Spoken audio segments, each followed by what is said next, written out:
Hi, I'm Rhonda Friend, your health and human science educator here in Fayette County with Purdue Extension, and this is the Extension Kitchen. Today we're happy to have Alexandra Pflug with us from the Fayette Community Foundation. So welcome. Thank you so much. So what are we going to do today? Well, I know you have something too, but we are going to make something that I sort of created myself, I guess, back a few years ago, and that I like to make for our kids, my husband and my kids. It's a twist on mashed potatoes, when you want that mashed potato feel and taste, but maybe you want to change some things out, make it a little less calorie dense or a little healthier. So I like to call it Monster Mash. The Monster Mash.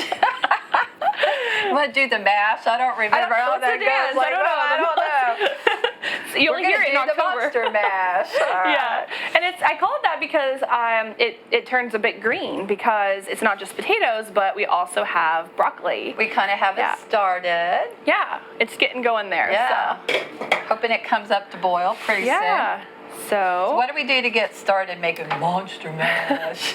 Well, you start with the potato of your choice. I mean, if you have it, you could even just use the dehydrated potatoes and like instant potatoes. Okay, whatever cool. works for you. These are golds. Yeah, like the Yukon Gold style, which are great for a mash. Russet, whatever you have. Russets are cheap and easily accessible, so that's nice too. The farmer's market will have potatoes later in the year, so check those out. Actually, down at the Oasis, we have red skin potatoes. They have busted out of a bag. Did you know you can grow food in a bag, a trash bag, a bucket? If you go down to the Oasis, you're going to see we're growing food in everything. In the gutters, yes, and raised beds. What else do we have down there? Gosh. I've got flowers growing at home in a wheelbarrow, so I guess you could grow asparagus or something in that. That's true. But I also dumped in, so in here I went ahead and got us started, and I've got, I think, 5 potatoes, chopped up, peeled and chopped, and then I dumped in a bag of this. Yeah, you can use a mix of veggie. If you look, I've also added a couple cups of broccoli. Yep, and you can do a bag of broccoli florets, just the tops. They're about $1 a piece at the grocery store. Very affordable. And they cook down really nice and easy to mash. Yeah, my staff and I walk down to the Oasis pretty regularly. Yeah. And we've been really excited this week, especially the produce has really popped. We like to find the little baby. So have the weeds, so we could use some volunteers. If you know the difference between a plant and a weed, please stop in. I don't. You don't? Sometimes the weeds are beautiful, so it's hard to know. I love the Oasis. It is my absolute happy place. During quarantine last year, that was the place I could still go, and I filmed some programming down there and was able to get outside, and it kept me from being totally depressed about the whole pandemic thing. So while you're doing that, I've also got some broccoli in here. Have you ever air fried broccoli? I have. How do you do it? I usually mix around a little bit of olive oil. I know the air fryer is nice because you can go without without any sort of extra fats, but I do like to drizzle a little olive oil because it helps the seasoning stay on too. Yeah, it sure does. It does. And then salt, pepper. We usually always use salt, pepper, garlic powder, onion powder in almost anything we do. Yeah, just looks like your go-to. Yeah. Well, that's what I've done. So I've got probably 2 or 3 cups, and all I've done is just kind of cut these into smaller, kind of fun bite size.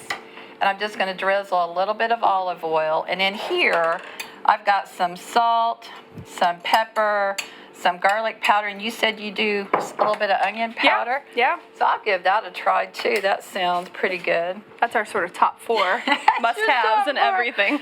It's your top 4. All right, so what I like to do is I just kind of mix it all together. Now, did you need any other seasoning in here? We've got a whole box of chicken broth. Yeah. A bag of your vegetables, 5 or 6 potatoes. Yeah, the thing about, you can cook in chicken broth, and a lot of people don't think about that. Chicken broth is, if you're worried about calories, it's only about 30 calories a cup. It's very, very low in calories, but it is really high in flavor. And you could use veggie broth, whatever you prefer, but we use chicken broth, and it just adds so much flavor as the potatoes are cooking. They're absorbing that liquid. So so I'm a big fan of cooking in broth. We've been doing it a lot lately. So I've preheated my air fryer to 390, and you just want a single layer. So I'm just kind of going to put some of these down in here. You can hear them already starting to sizzle. You don't want to overlap it, because if you do, they won't get that nice char on there. Yeah, you have to be careful with that with the air fryer. Yeah. The air needs to move, right? That's the whole sure point of the air fryer. So we're going to put that in there for about 15 minutes to start, and then we'll check it. And I like to finish it with a little squeeze of lime and a little bit of Parmesan cheese. That sounds good. All right, so let's see. This is cooking here. Now it's gonna go until your potatoes are done. So the veggies, the broccoli, it's a lot softer. And so by the time that the potatoes are done, how long do you think this will take? Maybe 10 minutes, maybe a little. It depends. So if you chop your potato fairly small, it really helps with the cooking time. So cut those big. A lot of people.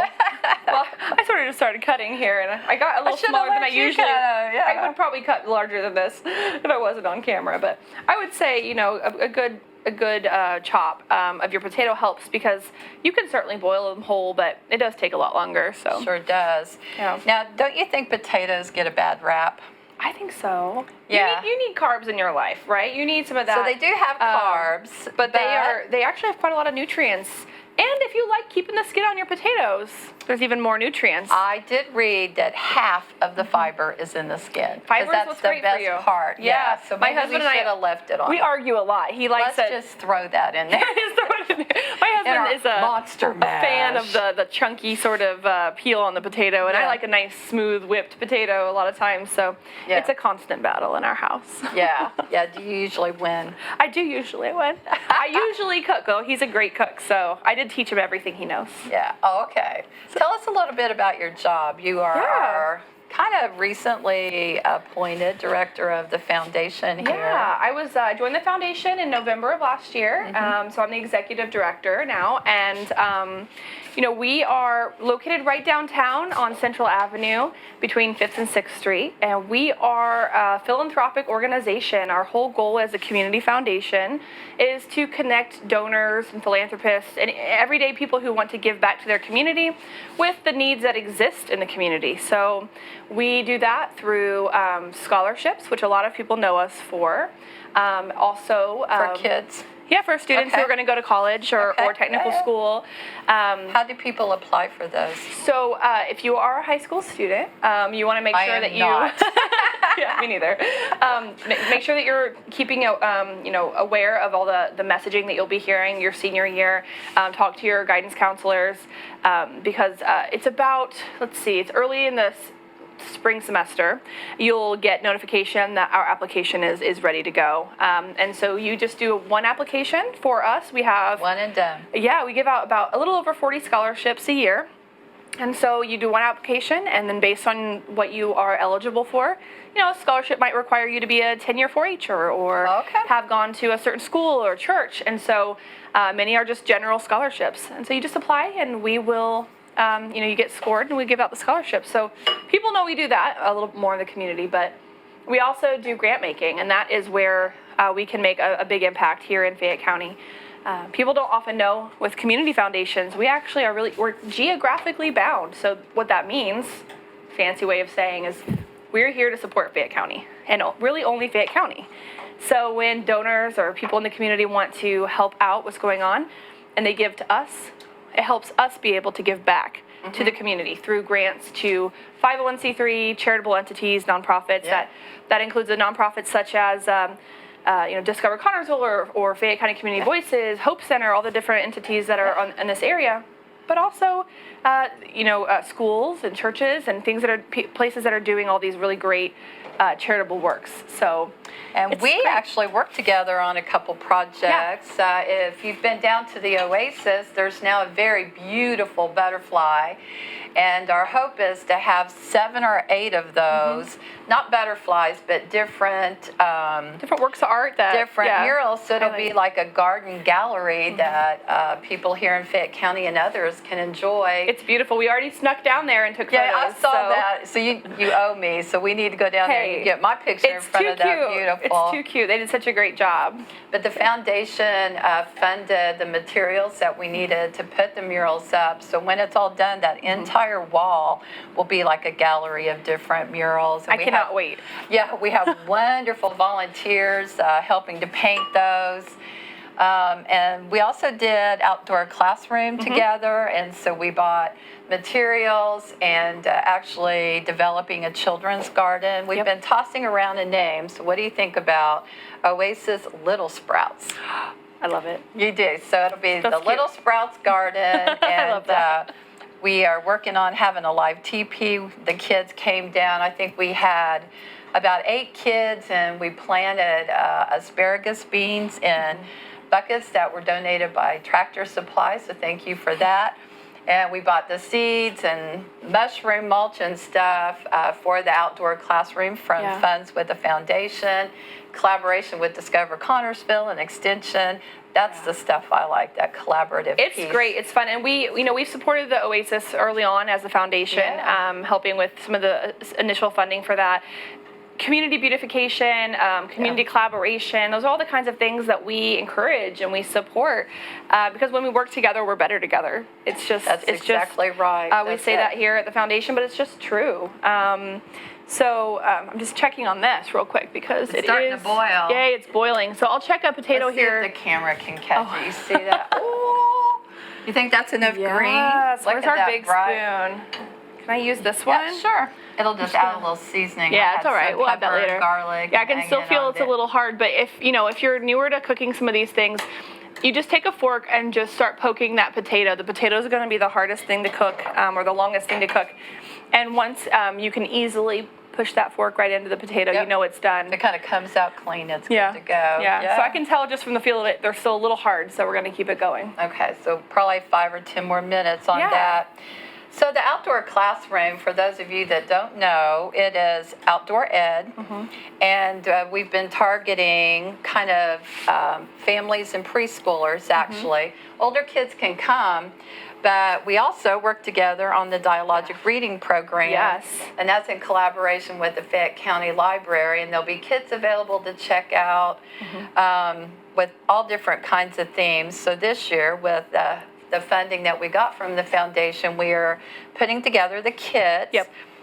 We were donated kind of a dilapidated one of those little lending libraries. Oh, okay, yeah. And so I had to fix that and nail that and caulk that, and I took it apart. Build a new one, basically. Well, not completely, but I do have it painted. Is it the one that's in the Oasis now? Yes, yeah, it's really cute. It's so cute, but it needs finished, so I need an artist to go down there and just do what artists do, because it looks like a 5-year-old. But anyway, so we've already had one literacy in the garden segment. We're going to do literacy at the playground and literacy in the kitchen. Yeah. We probably won't be in here, but the library has like a portable kitchen, and we'll drag that down to the Oasis. The kitchen's such a great place for that. I mean, there's so much to read. My son's often reading the cereal boxes.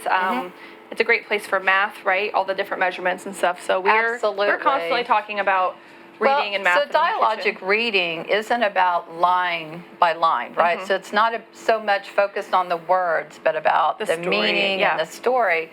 So if we were reading a story about Monster Mash, we might talk about, we should have brought like a monster sign, and we should have played the song. I don't know.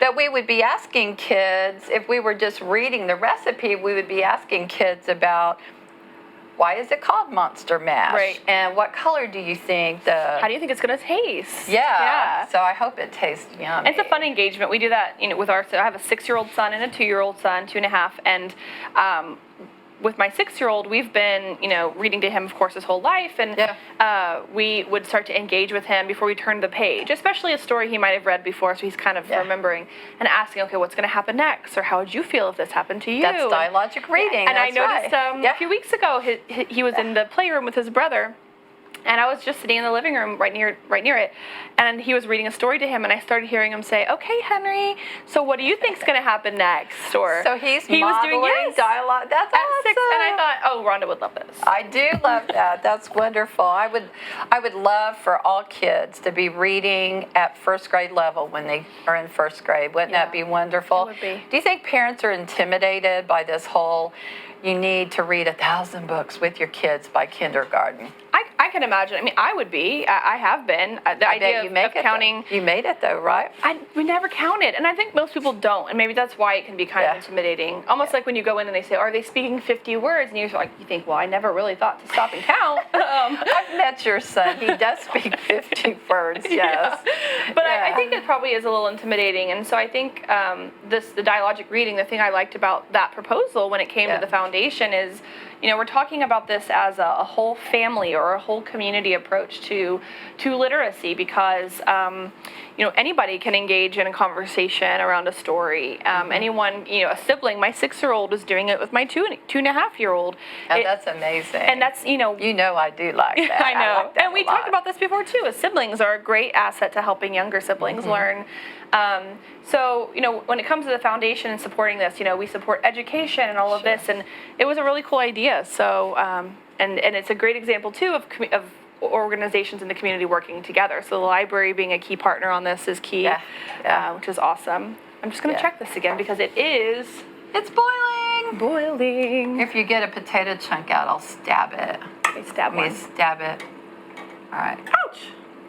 Just kidding. We're getting real close. Just a little bit more time maybe on that. A little bit more. You want it to be totally soft, right? And no resistance to the knife. Yeah. So if people in the community want to partner with the foundation, where's their best place to get information? Well, our website is give2fcf.com. So give to FCF, like Fayette Community Foundation.com. We have a lot of information on there. So if you're a student looking about, to learn about internships, you can go there. Or internships, scholarships. Oh gosh. I so overcook those. I would eat that in a heartbeat. I will eat it, but I'm telling you, this is not what they're supposed to look like. Oh, those look so good. I went a little too over. If you have picky kids, or you might consider yourself a picky eater, this might not be for you, but my family would jump on that. I like the char. I'm going to put another batch in let's try and see it again. if we can get another batch done and maybe go Sometimes cooking is trial and error. We have 12 minutes, so we're going to try 10. Never use recipes exactly, so this is my life. So I'm just going to squeeze a little lime on here. What I was saying is, if you're a high school student, looking at scholarships, check out our website for that. If you are someone who is a donor and wants to talk to us about how you can make an impact in the community, give us a call. Our contact info is on the website. If you are an entity in the community that's looking to, start up a new project or, try to collaborate with others, I do. Check us out. Our contact info is there as well. That is super yummy. I cannot wait. Okay, I'm trying to get some cheese. They're super good. I wouldn't have thought about lime juice on that. It adds a little something. It does. It's so really maybe good. Don't cook it this long, but or do if you like it. Yeah, they're really crispy and they're yummy. Oh. But yeah, I mean, one of the things we love to see at the foundation is partners in the community working together. We know that issues can't be tackled oftentimes from one direction. Right. That things are. There's so many things that intersect with one another, so many issues or concerns. Is there a gap anywhere that people aren't trying to address in our community? I think that... I'm going to eat that whole bowl. I know. It's okay. Broccoli is great for you. There are a lot of gaps that I think could use some more support, but not because people aren't doing work in the area. Issues like funding or availability or need for people to volunteer time, those will always exist. Do you have a wish list? A wish list. Yeah. Oh gosh. Not exactly. I mean, the thing about the foundation is that we're here to be both proactive and reactive, and we're here to support and be the backbone for organizations who are doing this work. And so the nonprofits and charitable entities in our community are the ones who are sort of leading the effort on on doing this work. I would say that education across all age ranges is important. Something I would love to start seeing us, not just at the foundation, but just almost even as a society starting to move toward supporting more is adult continuing education. Yeah. I think we all know that getting some kind of skill developed or degree, doesn't have to be a degree, or certificate training after graduating high school can just help you in the workforce, help you to be able to bring in more income and help you live the life that you might want to be living.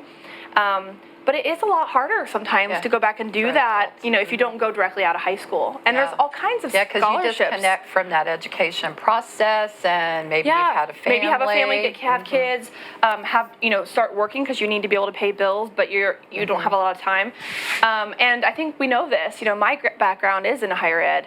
We know that in the higher ed realm, they're having these conversations, the non-traditional student, which I think is going to become more and more the traditional student, actually. I was, So, a lot of traditional scholarship programs are focused on that student who's a senior going into college. And I would love to start seeing a little bit more innovation or thought process around how can we start supporting those people who have started their life and are ready to Do you have ideas change about that? I think that's probably I think part of it is you could just start creating scholarship programming. Yeah, let's try that. So maybe if we drain it in here, you can save some of your broth. Sure. I think it's probably ready. Let's try that. I think creating some scholarships and scholarship programming that is geared I'll go slow. toward adults is going to be an option. Is anybody working with adults right now? We have, we have a wonderful adult education program, that Amy Engel in the community supports, and that's really helping adults who may not have gotten their high school equivalency yet. This looks beautiful. But in you want to dump it back in the pan to adult sort of focus on continuing education. I mean, some of the local colleges and universities are doing good work in that area, and I'm sure there are others that are escaping my mind. So well, believe it or not, Purdue has a thing called Fast Track, so you can do dual credits. I know Ivy Tech does, and IU as well. And also, a lot of people don't realize that the state of Indiana has an amazing program called the I'm going to forget it. Next Level Jobs. Which is a grant for people who are wanting to move into getting some education, certification, degree, or whatever it might be in a number of fields that the state knows are high priority. Certain medical fields, technical fields, things of that sort. So there are grants out there that are actually going to be able to pay for these people to go and get these classes at Ivy Tech. And that's huge. That is a big deal. That's okay. awesome. I don't know if this can be seen or not, but okay, it's mashing. They're trying. Yep, you're doing good. Yeah, and just let me know if you want me to add a little more we will here broth. soon. Yeah. So of course, if you've had or made mashed potatoes, you know that you want some liquid put back in, and oftentimes that's going to be, what people usually milk or do. cream or butter. Milk, butter, cheese. Yeah, and okay, let's be honest. Yeah, right. It's delicious. But one of the reasons I like to use chicken broth is because it is very flavorful, and so I did get the low sodium, so we might have to test for salt. Kind of go a little less than you think you need, because then you won't make it too wet. So good, I just can't even believe it. So good. I didn't eat my other one. I sat down because we were talking. Yeah. There you go.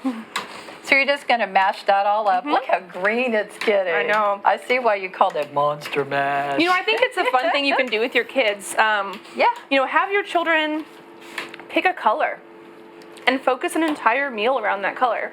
If your kids are less likely to eat something you've never made before, make it really fun. So in this case, Have you ever tried anything besides broccoli in your mash? I love broccoli and cauliflower, and this has a mix of cauliflower. Yep. Let me think, have I put anything else in it? I haven't. What about carrots or sweet potato? Okay. I bet we could sneak sweet potato in. I love Trick cooking with your carrots. Kids. I love cooking with carrots.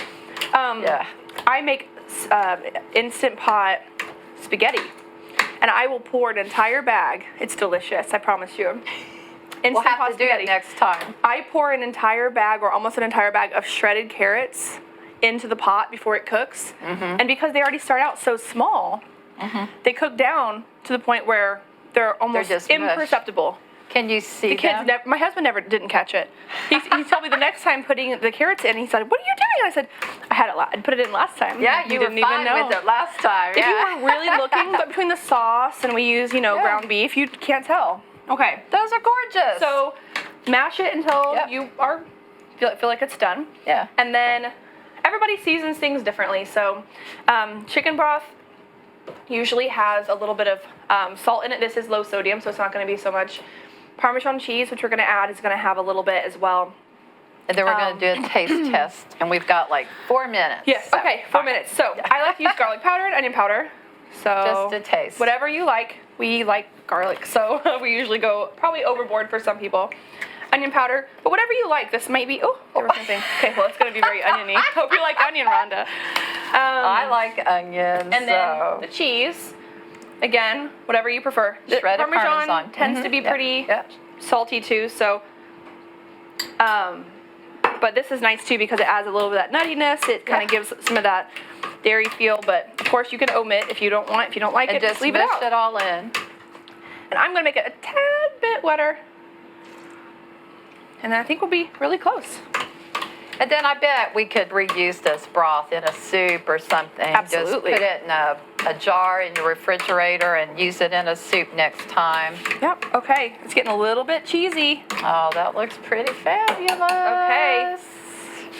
So let's pour a little bit out here. This is just like crispy broccoli wonder. It is so good. Okay, I'm going to set this down over here. There's still a little more in here still, but we can get to that later. Squeeze a lime. Okay, you can kind of start to see the cheese here That is as it's melting. A little bit of salt. Just a little. Oh, just a little more for fun. pretty. Do we get to taste it? I hope so.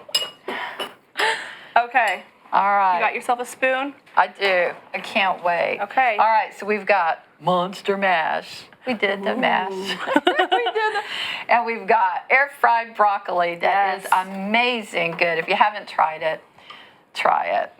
Okay. All right, ready? I like it. That's pretty good. Mm-hmm. I would do duck gravy on that. Oh, I guess if you had it. I love this because you just know you have a whole serving of vegetables in there. Yeah. You got the Tons little of cheese. fiber. We could leave the peel on. Absolutely. This is a substitute for your popcorn when you're watching a movie at Especially if you make night. it the first way, it was real crunchy. It really was. Well, I think this second batch is pretty crunchy too. It Look looks how so beautiful it is. It's so yummy. So anyway, I think we're done. Did you have So fun? good. Yes, I did. had fun. So thank you for being with Thank us. you for so make inviting sure me. to check out the Fayette Community Foundation website for upcoming grant cycles and opportunities, and check out the Purdue Extension Facebook page for outdoor classroom. So hopefully you can bring your kids down next time. That would be awesome. All right, until next time, take a step toward health, one plate at a time. See ya. Bye.